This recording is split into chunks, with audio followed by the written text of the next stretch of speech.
Olá, galera do curso de Fundamentos Bíblicos. Nós vamos iniciar hoje a nossa segunda aula, que tem um tema como a Bíblia influencia a nossa vida, né? Essa é a nossa aula de hoje. E nessa aula o que a gente vai ver é como que a Bíblia vai nos ensinar e vai influenciar nosso modo de pensar, nosso modo de agir em relação aos nossos relacionamentos, né? Em casa, primeiramente, né? Na família, mas não só isso, na escola, né? Na rua, no trabalho, no caso de quem trabalha, com os vizinhos, com os colegas, com os parentes e, de forma geral, de um com o outro. A gente vai olhar esses ensinamentos. E tem uma questão que, quando eu estava preparando essa aula, eu me atentei para um texto bíblico de Efésios, capítulo 5, né, que está na nossa apostila, que diz, ela tem uma expressão, na verdade, que nos ensina a nos relacionar primeiro conosco mesmo, né? Essa expressão diz assim, a si mesmo, é a expressão que é utilizada lá em Efésios, né? E que o marido deve amar a esposa como ama a si mesmo.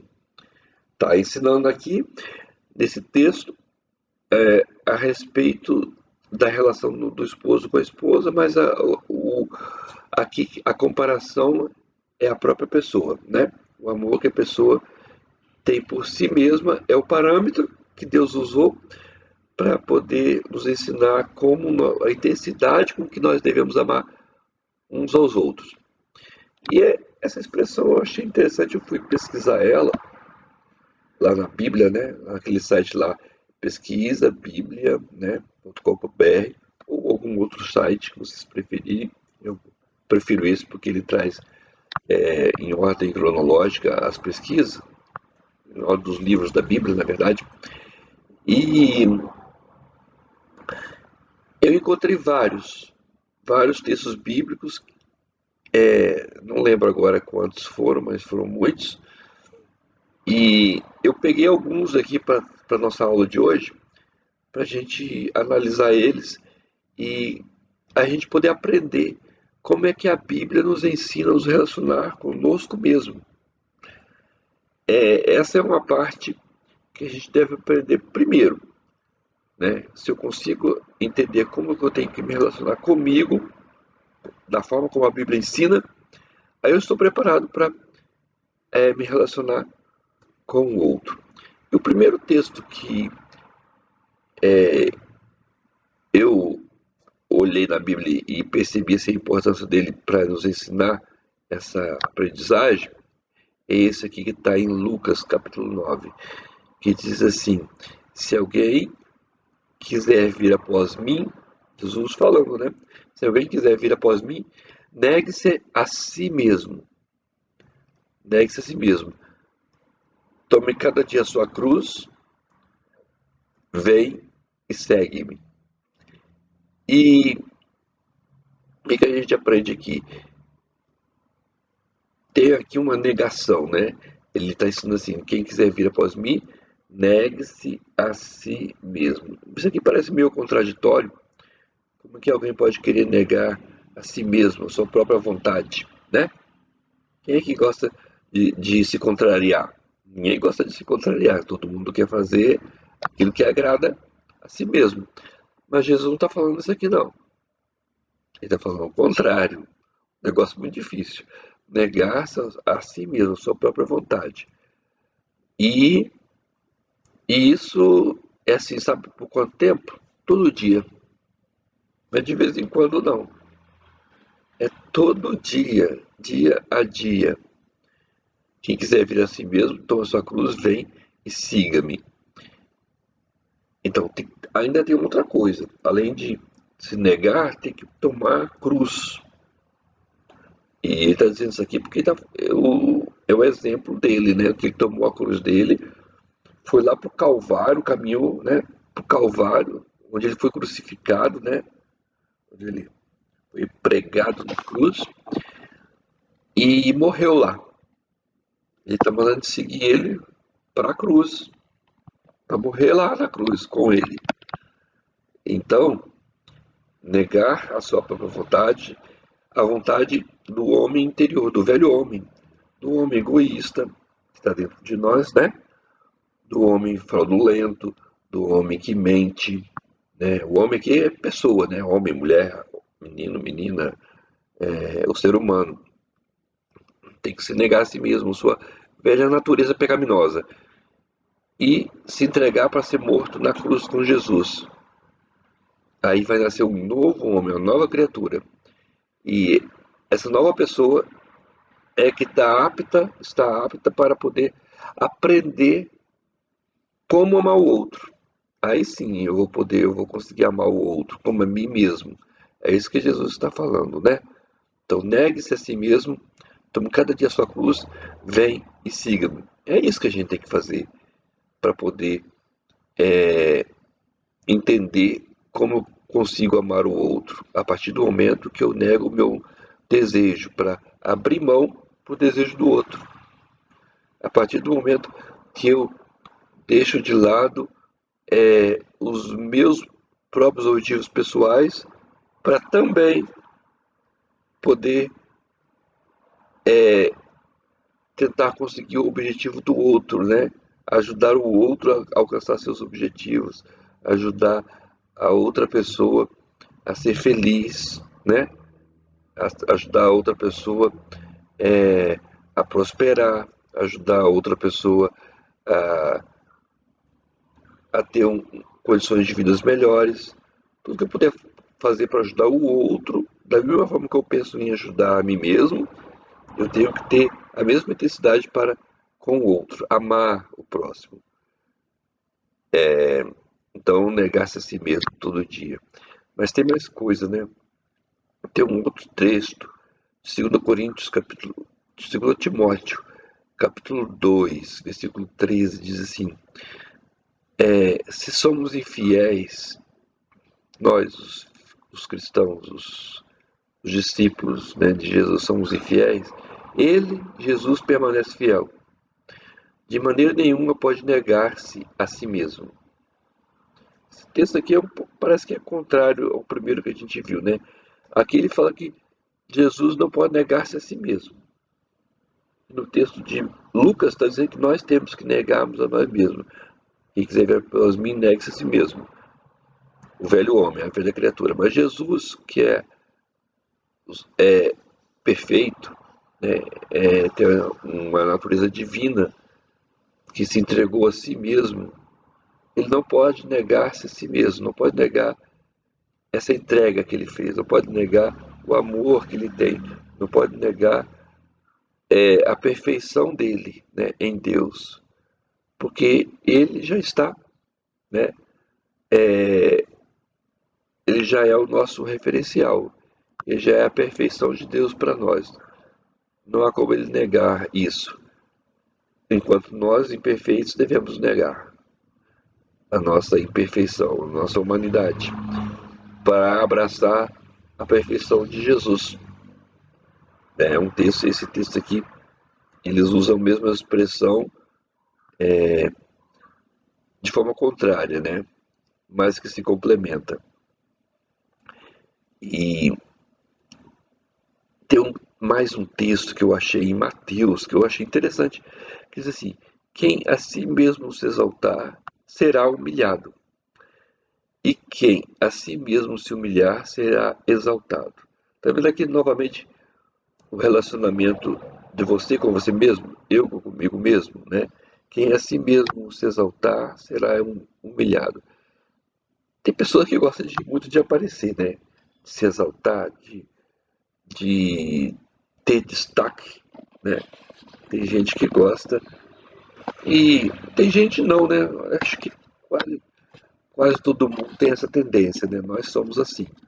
Nós gostamos muito de aparecer na selfie, né? Você é a pessoa que tira a selfie lá que está na frente dos outros. Não que seja errado fazer isso, mas assim, mostra um pouco como é o ser humano, né, por dentro, que tem essa tendência natural de ter o destaque, né, de autovalorização às vezes demasiada demais, né, sem humildade, sem considerar os outros, né, sem vigiar. Isso é próprio das pessoas, mas ainda é vigiar, né, com sabedoria para a gente não errar nessas coisas, né? Porque quem a si mesmo se exaltar será humilhado.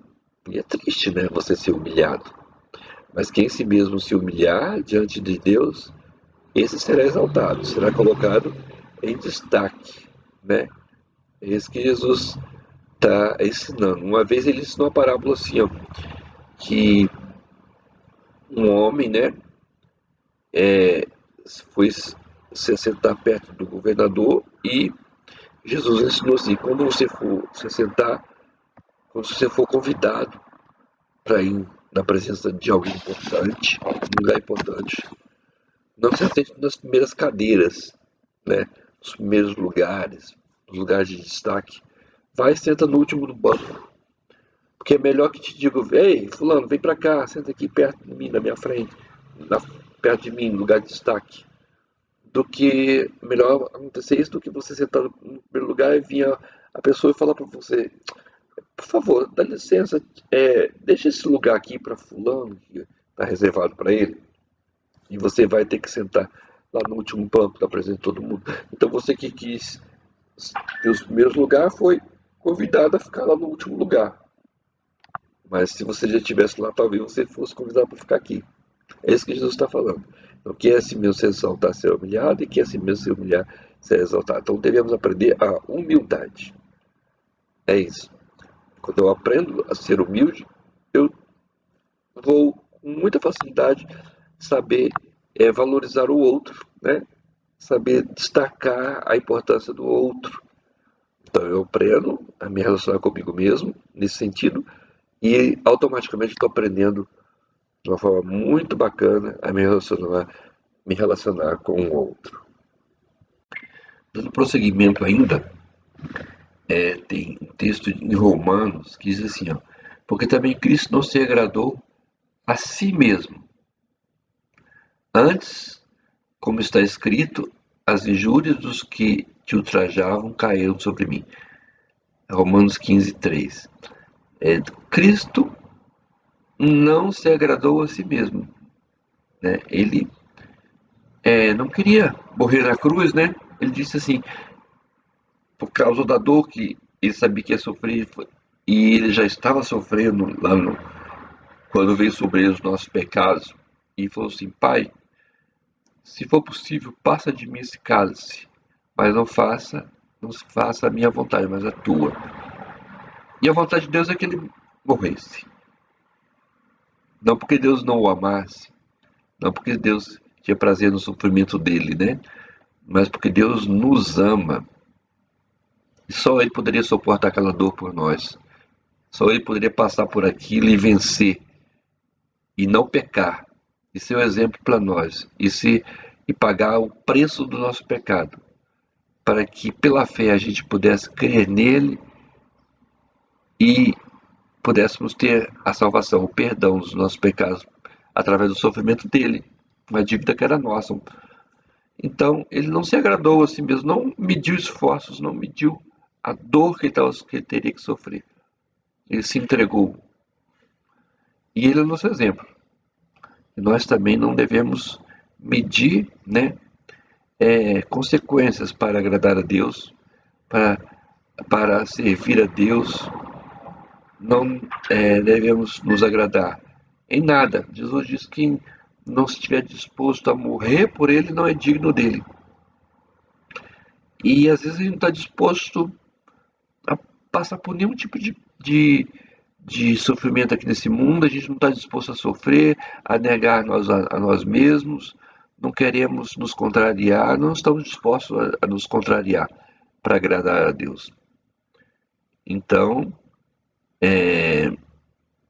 isso, essa é uma aprendizagem que temos que ter e entender, né? Temos que entender que precisamos seguir Jesus, que não se agradou a si mesmo. Ele é o nosso exemplo maior.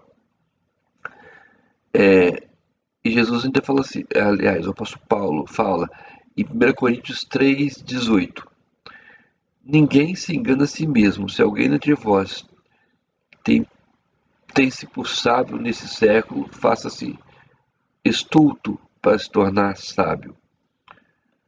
Esse século aqui são os nossos dias, né? Este século que está falando aqui é o mundo em que vivemos, né? Que não leva em consideração a palavra de Deus, não leva em consideração a sabedoria de Deus, mas seus próprios conhecimentos, né? Os seus próprios ensinamentos, sua própria ciência, seu próprio conhecimento adquirido, né? Construído através do esforço humano. E não que não seja válido a ciência, né? A ciência é importante, foi Deus que deu conhecimento ao homem, mas ela é imperfeita, ela tem falhas, muitas falhas, ela não é cheia da sabedoria de Deus, ela é terrena, ela é humana e muitas vezes engana. E então não nos enganemos, sendo sábios segundo o mundo e não segundo Deus. Primeiramente, buscar a sabedoria do alto, que vem do alto. Não se engana a si mesmo, né? E, mas busque essa sabedoria para que você tenha condições de viver, ter relacionamentos sadios, né? Relacionamentos que agradam a Deus, relacionamentos construtivos, baseados na sabedoria de Deus. É esse o ensinamento e a sabedoria que devemos buscar todos os dias, para não se enganar a si mesmo. Mas negue seu próprio conhecimento, sua própria sabedoria humana em troca da sabedoria de Deus. Se for necessário você abrir mão de alguma sabedoria, abra mão da sua própria sabedoria e adquira a sabedoria de Deus. Essa sim é a verdadeira. E tem um outro texto, 1 Coríntios ainda 11, que diz assim, ó, examine-se, pois o homem a si mesmo, outra vez ó, a expressão, a si mesmo, examinar a si mesmo, e assim como do pão e beba do cálice. Quem já se batizou sabe, né? Na hora da ceia, a gente come o pão, bebe o vinho em memória de Cristo. E só que não devemos fazer isso indignamente, levianamente, diz a palavra de Deus, né? Indignamente, ela usa a expressão indignamente, de forma indigna. O que é comer o pão e tomar a ceia de forma indigna? É você fazer isso sem um exame próprio, um exame consciente das suas atitudes que você tem no dia a dia, dos seus pensamentos que você tem no dia a dia, né? O que está na sua mente ou o que está no seu coração, os teus desejos. Examine o seu pensamento, examine o seu coração, os seus sentimentos, as suas atitudes, como está no dia a dia. Como é que você se relaciona com seus pais em casa, com seus irmãos, né? Ou com seus colegas na escola, ou com os vizinhos. Como é que está relacionando com eles? Examine-se, pois, vamos a si mesmo. Examine-se você a si mesmo. E vê se há alguma coisa errada, né? Diante de Deus, você tem que fazer esse exame, né? Com sinceridade. E deixar, né? E pedir perdão a Deus pelos pecados. E se arrepender, né? Confessar os erros a Deus. E deixar, não fazer mais, procurar não fazer mais, se esforçar. Fazer o máximo para você ter uma conduta que agrada a Deus diariamente, negar-se diariamente, dia a dia. e assim coma do pão, e beba do cálice, assim tenha comunhão. Comer o pão e beber o cálice junto é comunhão, comungar, né? Da mesma fé, da mesma esperança, da mesma alegria, né? Da mesma verdade de Deus para a nossa vida. Examinemos si mesmo e assim como do pão, e assim tenha comunhão com os irmãos. Senão a nossa comunhão é falsa, senão a nossa comunhão não tem validade. E Gálatas 2:20 é outro texto que diz que não sou eu quem vive, Paulo fala, mas Cristo vive em mim. Olha só, Cristo vive em mim. E esse viver que agora tenho na carne, né? A gente vive aqui na carne, a gente não deixa de pecar. A gente continua tendo os nossos erros, né? Porque ainda somos falhos, pecadores, embora arrependidos, embora nascidos de novo, embora salvos pela fé em Jesus. Então esse viver que agora vivo na carne, vivo pela fé no Filho de Deus, que me amou e a si mesmo se entregou por mim. Então, aí está a nossa esperança. Ter certeza que Ele nos amou e a si mesmo se entregou por mim. Voluntariamente Ele se entregou por mim. Ele me amou e morreu, quis morrer por mim.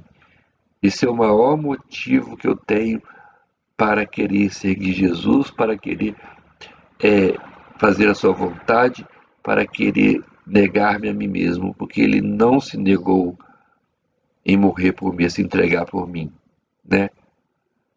Ele não se negou a entregar sua vida por mim. Esse é o maior motivo. E é isso que deve estar fixo na minha mente sempre. Porque assim, pela fé, Cristo vive em mim e eu consigo vencer. E eu consigo negar-me a mim mesmo também. É isso que a Bíblia está ensinando. E vamos seguir em frente então.